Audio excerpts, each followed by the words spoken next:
हे भगवान, मैं बहुत मेहनत करता हूं, बहुत काम भी करता हूं, लेकिन मुझे इस दुनिया में टॉप पर बने रहने के लिए क्या करना होगा?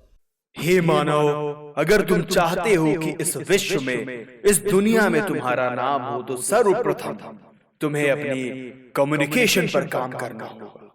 Communication, communication.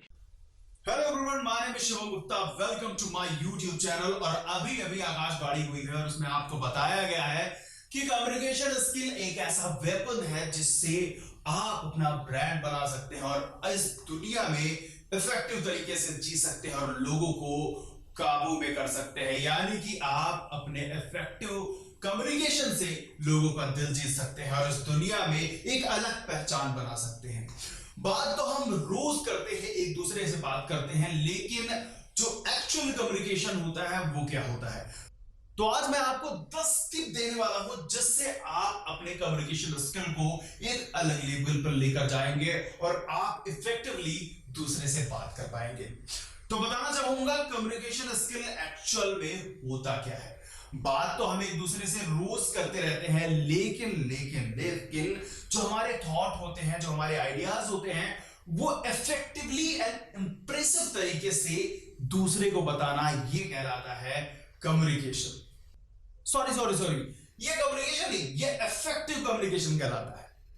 लेकिन उसके पहले एक संवैधानिक चेतावनी है कि कोई भी आदत ना तो आपकी तुरंत लगती है और ना ही तुरंत छूटती है।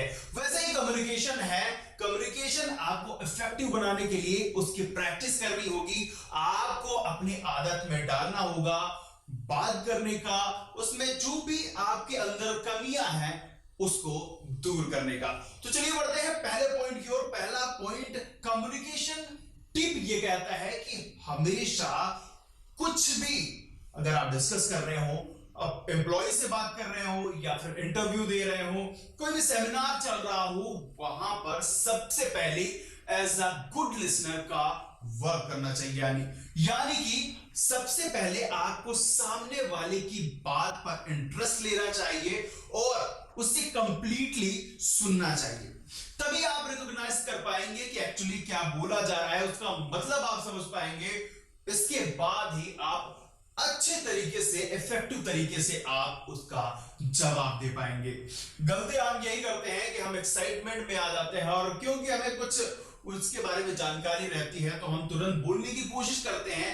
और कहा जाता है ना कि अधजल गगरी छलकत जल, तो कुछ ऐसा ही होता है जब हमें उसके बारे में कंप्लीट नॉलेज नहीं है या फिर हम जब चीजों को पूरा नहीं सुनते हैं तो हम वहां पर अपना इंप्रेशन खराब कर लेते हैं और इससे हमारा जो कम्युनिकेशन स्टाइल होता है वो डिस्टर्ब हो जाता है और वहां पर हमारी एक निगेटिव इमेज बन जाती है।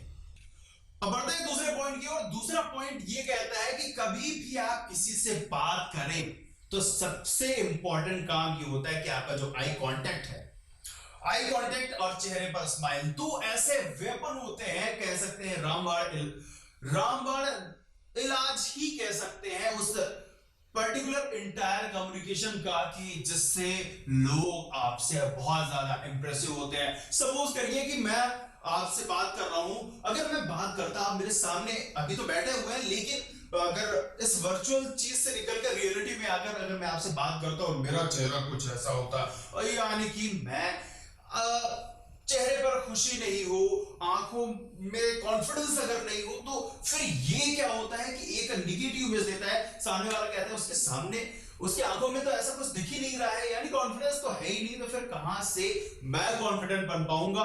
फिर बात करने का जो इंटरेस्ट होता है वो खत्म हो जाता है। तो जैसा कि मैंने कहा भाई साहब, आपके आंखों में एक कॉन्फिडेंस और साथ ही चेहरे में स्माइल होना चाहिए। ये आपके कम्युनिकेशन को बहुत ही इफेक्टिव बनाने वाला है। और इसी के साथ इंटरव्यू से रिलेटेड जो भी जरूरी चीजें हैं, जैसे कि अगर बात करें, मैंने बात करी थी एबीसी, अगर आपने ये वीडियो नहीं देखा है तो आई बटन में जाकर उस वीडियो को पहले पूरी तरह देखें, इसके बाद आप इस वीडियो में मजे ले पाएंगे और अच्छी तरीके से इसको समझ भी पाएंगे। तो चलिए बढ़ता हूं थर्ड पॉइंट की ओर।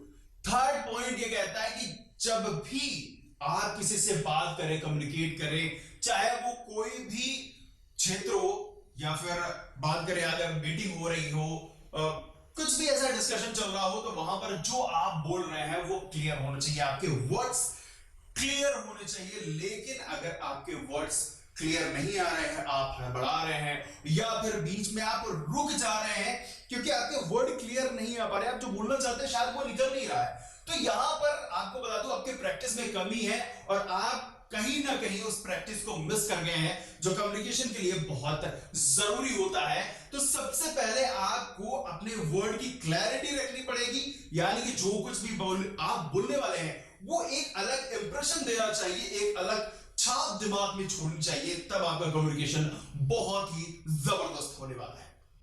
अब फोर्थ पॉइंट की बात करें तो अगर मैं बात कर रहा हूं तो मेरी जो वॉल्यूम होनी चाहिए वो एज पर एज कंडीशंस।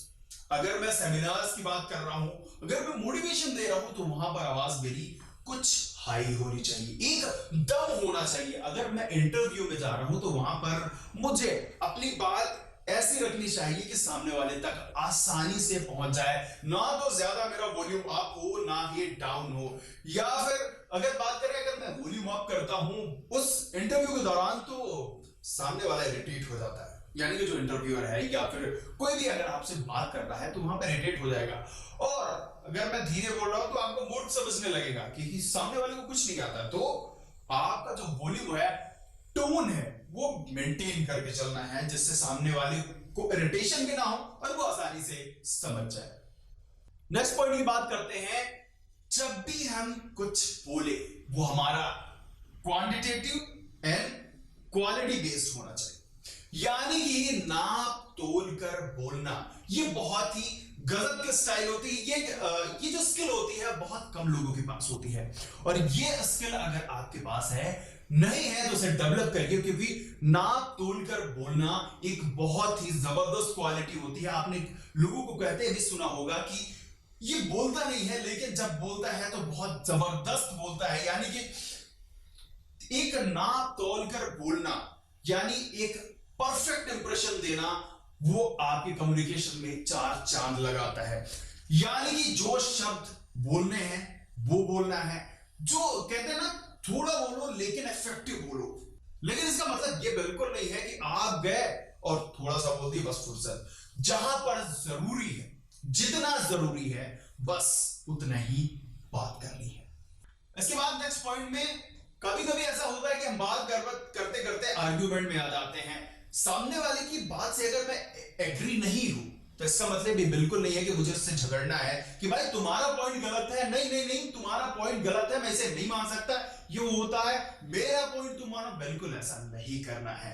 आपको बस आप अपना पॉइंट रख रहे हैं, सामने वाले से आप एग्री हो ना हो इट्स ओके, लेकिन वहां पर कोई आर्गुमेंट ऐसा नहीं होना चाहिए। आप अपनी चीजें समझाएं, आप अपने पॉइंट को रखें, ना कि सामने वाले को गलत करने की कोशिश करें। तो वहां पर आपका इंप्रेशन थोड़ा सा डाउन हो सकता है अगर आप आर्ग्यूमेंट करने लगते हैं। कभी कभी तो लड़ाई झगड़े हो जाते हैं, वो कम्युनिकेशन में होता है, ऐसा नहीं कि मारपीट होने लगता है, पर कम्युनिकेशन में कभी कभी ऐसा हो जाता है, एक एग्रेशन दिखने लगता है सामने वाले में। वहां पर जो कम्युनिकेशन का एक कह सकते हैं इमेज होगी आपकी, वो थोड़ा सा डाउन होगी। सो आर्ग्यूमेंट करने की कोशिश ना करें, बल्कि अपने थॉट को समझाने की कोशिश करें। अब नेक्स्ट पॉइंट में मैं आपको बता दूं कि नॉलेज इज पावर। अगर आप किसी टॉपिक पर बात करना चाहते हैं, कहीं पर जाना चाहते हैं, सेमिनार लेना चाहते हैं, बड़े बड़े कॉन्फ्रेंस करना चाहते हैं, या फिर आप छोटा सा इंटरव्यू देना चाहते हैं, क्लास में एक पीपीटी समझाना चाहते हैं, तो आपके पास उस पर्टिकुलर क्षेत्र या फिर पर्टिकुलर टॉपिक का नॉलेज होना चाहिए, क्योंकि नॉलेज इज पावर। अगर आपके पास नॉलेज ही नहीं है तो किस बारे में आप डिस्कस करेंगे, किस बारे में आप प्रश्न पूछेंगे, किस बारे में सामने वाले को उत्तर देंगे। तो जो कुछ भी आप कम्युनिकेट करने जा रहे हैं, बोलने जा रहे हैं, दूसरे को समझाने जा रहे हैं या बातचीत करने जा रहे हैं, तो वहां पर आपका जो नॉलेज होना चाहिए वो परफेक्ट होना चाहिए। अगर आपके पास नॉलेज उसके उस टॉपिक के रिगार्डिंग नहीं है तो आप वहां पर पीछे हो जाएंगे और आपका कम्युनिकेशन इंप्रेशन जो होगा वो खराब होगा। तो हमेशा कोशिश करें कि जो कुछ भी आप बोलने वाले हैं उसके बारे में नॉलेज जरूर रखें, क्योंकि वहां पर आपकी गाड़ी रुक जाएगी जहां पर आपका नॉलेज नहीं होगा। अब नेक्स्ट पॉइंट की बात करें तो एक कम्युनिकेशन इफेक्टिव तभी होता है जब आप उसकी प्रैक्टिस करते हैं। यानी कि कुछ भी अगर आपको करना है, बड़ा स्पीच देना है, तो वहां पर आपको प्रैक्टिस करनी होगी। कोई भी चीजें अगर आप सडन करते हैं तो वो कहीं ना कहीं एक्सपीरियंस होता है तो वो अलग बात होती है, लेकिन अगर आप बिगिनर रहे या फिर कुछ ऐसा स्टार्ट कर रहे हैं तो वहां पर आपको प्रैक्टिस कर लेनी चाहिए। जहां पर डिफिकल्ट वर्ड है उन वर्ड्स की प्रैक्टिस करनी चाहिए, जहां की लाइनें आपको थोड़ा डिफिकल्ट लगती है उसकी प्रैक्टिस करनी चाहिए। आपके एक्सप्रेशन, इंप्रेशन, जो कुछ भी है ओवरऑल आपको एक्सपीरियंस के साथ, अगर आप एक्सपीरियंस, जैसा कि मैंने कहा कि अगर आप पहले प्रैक्टिस करके रखेंगे तो वहां पर आपने जो प्रैक्टिस करके रखा है वो बहुत काम आने वाला है। तो हमेशा अगर कुछ भी, अगर आप सपोज कि इंटरव्यू दे रहे हैं या सेमिनार करने जा रहे हैं, तो अगर वो चीजें आपने प्रैक्टिस में रख रखी है तो वहां पर आपको बहुत ही आसानी होगी। और इसी के साथ अगर आप ये प्रैक्टिस कर रहे हैं, ये मैं नेक्स्ट पॉइंट में बोलने वाला हूं कि अगर आप कोई भी प्रैक्टिस कर रहे हैं तो वहां पर आप खुद को जज जरूर करें। जज करना बहुत जरूरी है। आज का जो वर्ड है वहां पर आप अपने आप को जज बहुत अच्छे से कर सकते हैं। जैसे कि मैं कैमरे के सामने हूं, इस वीडियो को बनने के बाद मैं इस पर देखूंगा कि कहां पर मेरी मैं भी मिस्टेक बेशक कर सकता हूं, तो यहां पर मैं देखूंगा कि मेरे एक्सप्रेशन कहां पे खराब थे, मेरे वर्डिंग कहां पे खराब थी, यहां पे मैं चेंज कर सकता हूं। वैसा ही आप भी कर सकते हैं। अगर आपके पास मोबाइल है, कैमरा है, कुछ भी है, मिरर सामने है, वहां पर आप अपने आप को देखें, चीज की प्रैक्टिस करें और देखें कि कहां पर मेरे शब्द गलत हो रहे हैं, कहां पर मेरा एक्सप्रेशन गलत हो रहा है। तो वहां पर आपको उस चीज के बारे में, उस पर्टिकुलर मूवमेंट में आपको सुधार करनी है और उस चीज को, उस मूवमेंट को हर बार प्रैक्टिस में लाना है, प्रैक्टिस में लाना है, क्योंकि कहते हैं ना, प्रैक्टिस मेक्स मैन परफेक्ट। तो ऐसा ही कुछ होता है। तो कभी भी कम्युनिकेशन कुछ भी करने वाले हो आप लाइफ में, सामने वाले से बात करने वाले हो, दोस्त से नहीं, दोस्त तो होते ही हैं, हाँ समझ रहे हैं आप, तो दोस्तों से बात करना एक अलग बात होती है। लेकिन अगर आप प्रोफेशनल लाइफ में जा रहे हैं, कहीं पर ऐसा मीटिंग हो रही है, कॉन्फ्रेंस में जा रहे हैं, कुछ भी कर रहे हैं, जीडी में जा रहे हैं, कहीं पे भी जा रहे हैं, तो वहां पर आपका जो कम्युनिकेशन है, इफेक्टिव कम्युनिकेशन, वो बहुत मैटर करता है। तो ये 10 पॉइंट्स थे जिसमें मैंने आपको बताया कि अगर आपका कम्युनिकेशन कैसे इफेक्टिव हो सकता है और आप एक अलग ब्रांड खुद को बना सकते हैं। तो ये रहा आज का वीडियो अगर पसंद आया तो वीडियो को लाइक करना है, कमेंट करना है, शेयर करना है, इसी के साथ चैनल को तो सब्सक्राइब करना ही है। तो ये थी आज की वीडियो, मिलेंगे अगली वीडियो में, तब तक के लिए नमस्कार।